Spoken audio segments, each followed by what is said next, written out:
All right, now we're going to get into some double thumbing. This is a great technique because it emulates the sound of the pick, but it does it in a really special, cool way because it has two different tonal components.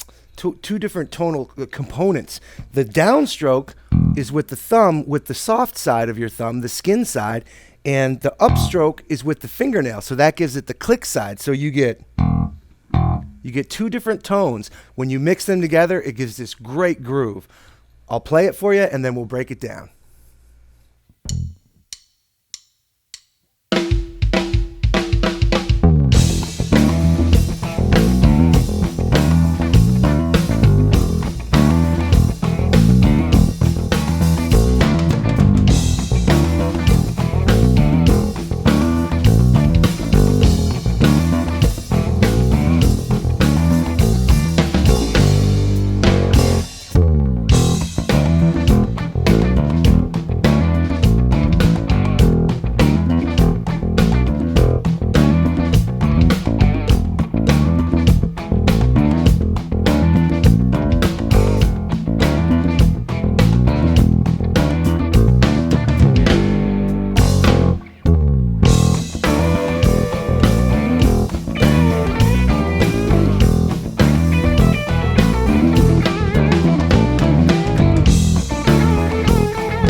All right, let's break down the thumb picking technique. I mentioned before, this is a great technique that works. It works well in rock music. It works well in funk. Just about any application, it can really come in handy. Anytime that you would think that you would want to use a pick, you can use the thumb plucking, the thumb picking. Okay, it has two components to it. It has a downstroke and an upstroke with the thumb. And you're just alternating back and forth as if you took your fingers, put them together like that, and if you had a pick,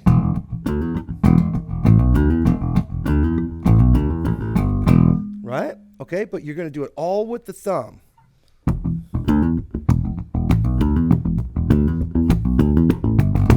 Okay, but there's some other components to it as well. There's some left-hand muting that's going on.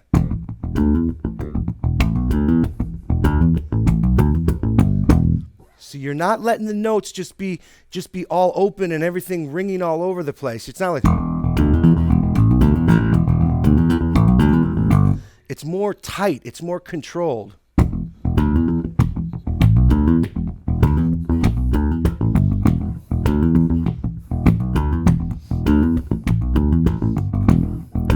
Okay, so let's break it down. Let's actually talk about what pitches I'm playing.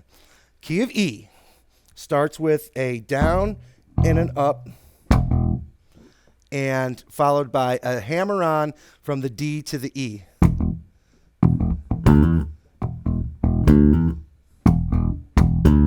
So it's a down, up, down, hammer-on from the D to E.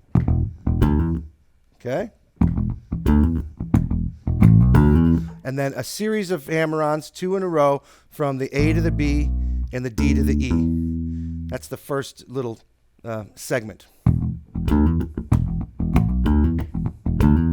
And then the second segment, this is kind of like a question and answer.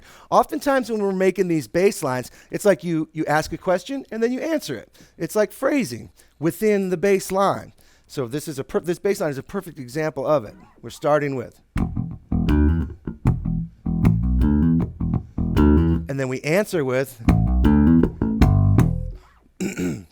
It's the same first part,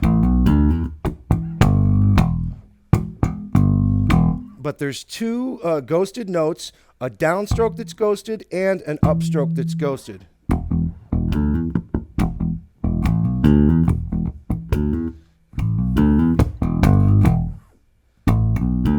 It's hammered though.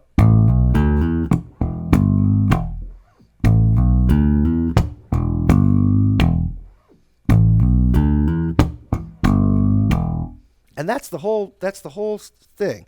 I'll play it. Let me play it for you real slow. This one's a little bit tricky.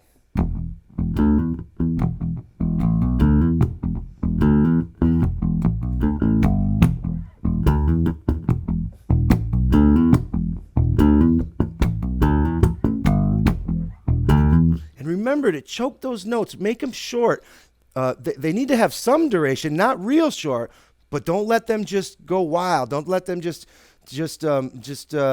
go crazy. You got to keep it controlled.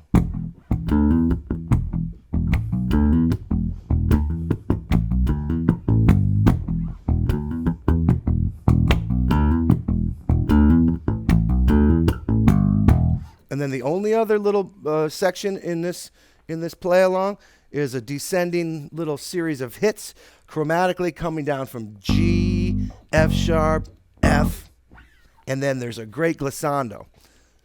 This is what we call the bass bomb glissando. We talked about it in the technique section. This is just a boom. You know, it's one of the greatest bass licks of all time. It has such a great impact both on the stage and in the studio. It's just a glissando, boom, just glissing on down. You hit you have to be careful, but there's an art to doing a glissando well. You don't want to mash it. You just want to brush it, right? You do want to have some front side attack. You want to give it a good attack, and then just glisser down in, and make your gliss end right at the downbeat where your double thumbing starts. That's crucial. You got to land the move. Remember, I've always been talking about you got to land these moves. If you're going to try and pull some maneuver and you're going to try and put in a lick or you're going to try and fill some space, you have to be sure that your timing is absolutely perfect. So when you're coming down off that gliss, bow, you got to get right on it. And get on it like you mean it. You have to play with authority. You have to play with command and with deliberate intention.